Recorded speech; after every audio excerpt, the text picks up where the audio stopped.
हिमाचल प्रदेश के सरकारी स्कूलों में करीब 21 महीने बाद बुधवार को तीसरी से 7वीं कक्षा के विद्यार्थी स्कूलों में पहुंचे। बुधवार को तीसरी से 5वीं कक्षा तक 50% और छठी से 12वीं कक्षा तक 61% विद्यार्थियों ने स्कूलों में उपस्थिति दर्ज करवाई। नियमित कक्षाएं शुरू होते ही स्कूलों में रौनक लौट आई है। बुधवार को कहीं तिलक लगाकर तो कहीं फूल बरसाकर विद्यार्थियों का स्कूलों में स्वागत किया गया।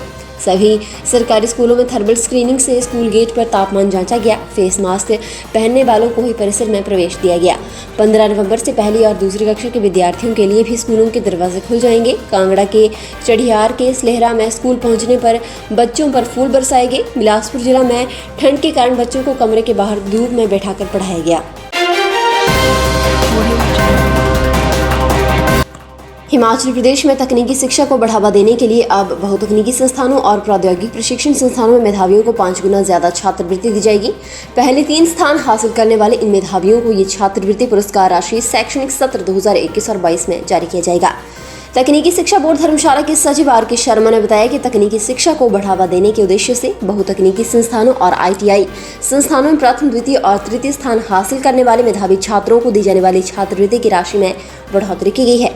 उन्होंने बताया कि बहुतकनीकी संस्थानों में प्रथम स्थान पर रहने वाले मेधावी को अब 11,000 के स्थान पर 50,000, द्वितीय स्थान पर रहने वाले छात्र को 5100 के स्थान पर 30,000 और तीसरे स्थान पर रहने वाले मेधावी को 3100 के स्थान पर 20,000 रुपये दिए जाएंगे।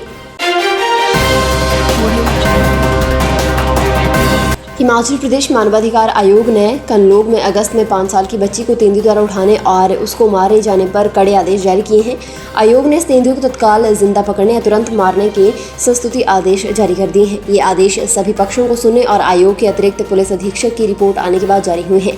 1 महीने के भीतर आसपास के सभी तेंदुओं को भी चिन्हित और टैग करने के लिए कहा गया है। साथ ही बच्ची की दादी को भी 4 लाख रुपए की पूरी मुआवजा राशि देने के आदेश दिए गए हैं। ये आदेश ठीक ऐसे वक्त में आया है जब डाउनडेल में दिवाली की रात एक और बच्चे को तेंदुआ उठा ले गया था। इससे पहले कनलोग में 5 अगस्त 2021 को 5 साल की बच्ची को तेंदुआ उठा ले गया था।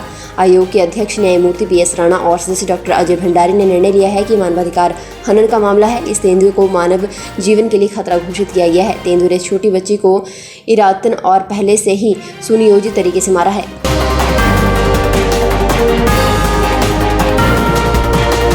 मंडी एयरपोर्ट से रात के वक्त भी विमान चलेंगे। यहां से चलाए जा रहे विमानों में कैट आई सिस्टम का इस्तेमाल होगा। ये जानकारी मुख्यमंत्री जयराम ठाकुर ने बुधवार को मंडी हवाई अड्डा विकास से संबंधित एक बैठक की अध्यक्षता करते हुए दी।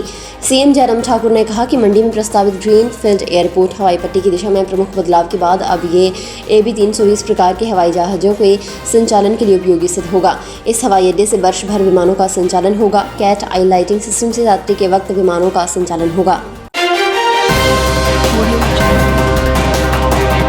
कौन बनेगा करोड़पति के मंच पर मंडी निवासी अनिल गुप्ता ने अपनी दमदार उपस्थिति दर्ज करवाई है। ये दूसरा मौका है जब मंडी जिले में कोई व्यक्ति सदी के महानायक अमिताभ बच्चन के सामने बैठकर उनके सवालों के जवाब दे रहा है। इससे पूर्व भी मंडी के अधिवक्ता श्याम कुमार शर्मा KBC के मंच पर पहुंच गए हैं। मंडी शहर की पैलेस कॉलोनी निवासी अनिल गुप्ता केबल ऑपरेटर हैं। कौन बनेगा करोड़पति में अब तक 12.5 लाख रुपए जीत चुके हैं और अभी भी खेल में बने हुए हैं। अनिल ने जब अमिताभ बच्चन से पूछा कि आप दिन में 20 कप चाय पी जाते हैं, क्या ये सच है, तो इसके जवाब में अनिल ने कहा कि मेरी लाइफ में जो कुछ भी है वह चाय की दुकान से ही हुआ है। सब्सक्राइब करें हमारे YouTube चैनल को और ताज़ा खबरों की नोटिफिकेशन पाने के लिए प्रेस करें बेल आइकन को। हिमाचल प्रदेश राज्य सहकारी बैंक के 1858 अधिकारियों और कर्मचारियों को बोनस और प्रोत्साहन राशि दी जाएगी। बुधवार को बैंक के अध्यक्ष खुशीराम की अध्यक्षता में शिमला के सांगटी स्थित परिसर में हुई निदेशक मंडल की बैठक में ये फैसला लिया गया। बैंक के सभी नियमित अनुबंधित दैनिक वेतनभोगी और अंशकालीन कर्मचारियों को बोनस और प्रोत्साहन राशि के तौर पर 7.79 करोड़ का वित्तीय लाभ प्राप्त होगा। इसके तहत 25,000 से 1 लाख रुपए तक की राशि कर्मचारियों के खाते में आई। मंडी से सांसद बनी प्रतिभा सिंह ने बुधवार दोपहर बाद दिल्ली में कांग्रेस की राष्ट्रीय अध्यक्ष सोनिया गांधी से मुलाकात की। इस दौरान शिमला ग्रामीण से विधायक विक्रमादित्य सिंह भी उनके साथ थे। सोनिया गांधी ने प्रतिभा सिंह को जीत पर बधाई दी और वीरभद्र सिंह के निधन पर संवेदनाएं भी व्यक्त की। प्रतिभा सिंह ने जीत पर पूरा फीडबैक पार्टी की राष्ट्रीय अध्यक्ष के समक्ष रखा। विक्रमादित्य सिंह ने भी चुनाव प्रचार में जुटाए अनुभव को साझा किया।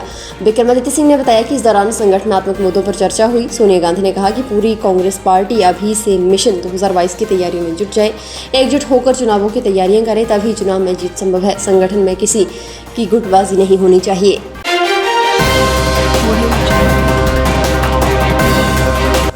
जब तक चीन और ताइवान के संबंध बेहद नाजुक बने रहेंगे तब तक मैं भारत में ही रहना पसंद करूंगा। बौद्ध धर्मगुरु दलाई लामा ने बुधवार को ताइवान यात्रा को लेकर आयोजित ऑनलाइन न्यूज़ कॉन्फ्रेंस के दौरान ये इच्छा जाहिर की। उन्होंने कहा कि कांगड़ा जिला की धर्मशाला की आबोहवा और यहाँ की भौगोलिक परिस्थितियाँ उनके लिए बेहद अनुकूल हैं। उनके स्वास्थ्य के लिए बहुत अच्छी जगह है। यहाँ बर्फीले पहाड़, झीलें और जंगल सब कुछ है। ये जगह उन्हें बेहद पसंद है।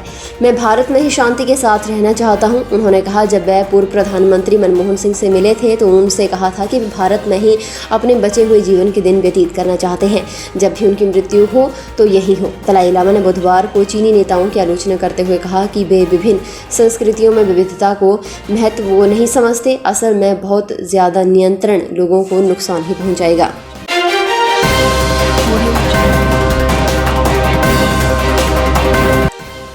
हिमाचल प्रदेश की राज्य एकल खिड़की स्वीकृति एवं अनुश्रवण प्राधिकरण ने नए उद्योग स्थापित करने और वर्तमान इकाइयों के विस्तार में 24 प्रस्तावों को मंजूरी दी है।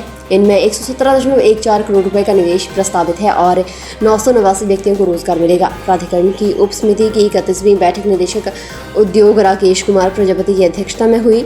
इन प्रस्तावों में सॉफ्ट जिलेटिन कैप्सूल, सिर्फ ट्यूब निर्माण के लिए काला आम के गांव खैरी के में PPA, pharmaceuticals, tablets, capsule, liquids, ointment निर्माण के लिए काला आम में माइक्रो ऑर्गेनिक्स, फार्मास्यूटिकल, स्टील की अलमारियां, साधारण बेड बॉक्स इत्यादि के निर्माण के लिए संसारपुर टेरेस के निर्माण इकाई स्थापित करने की मंजूरी दी गई है।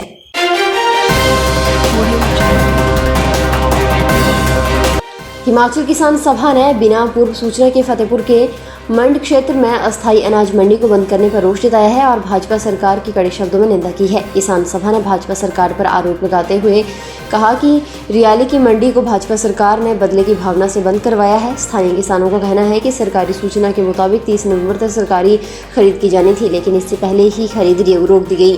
बिना नोटिस और पूर्व सूचना के पोर्टल से रियाली का नाम भी हटा दिया गया। FCI ने मंडी बंद किए जाने का कारण बताया कि अनाज मंडी रियाली में किसानों की आमद कम है, जबकि किसानों का कहना है कि अभी भारी मात्रा में धान की फसल खेतों में खड़ी है और किसानों को फसल बेचने की चिंता हो रही है। किसान सभा के राज्याध्यक्ष डॉक्टर कुलदीप सिंह तंवर ने सरकार और FCI को लताड़ लगाते हुए चेतावनी दी है कि अगर जल्द से जल्द मंडी में धान की खरीद शुरू नहीं हुई तो किसान सभा मंड किसान संयुक्त संघर्ष समिति फतेहपुर इंदौरा जिला कांगड़ा के साथ मिलकर आंदोलन करेगी। किसान सभा अध्यक्ष ने FCI के मंडी में कम आमद वाले तर्क को सिरे से नकारते हुए कहा कि FCI सरकार के इशारों पर काम करते हुए छोटे किसानों के विरोध में फैसला कर रही है, जिसे कतई बर्दाश्त नहीं किया जाएगा।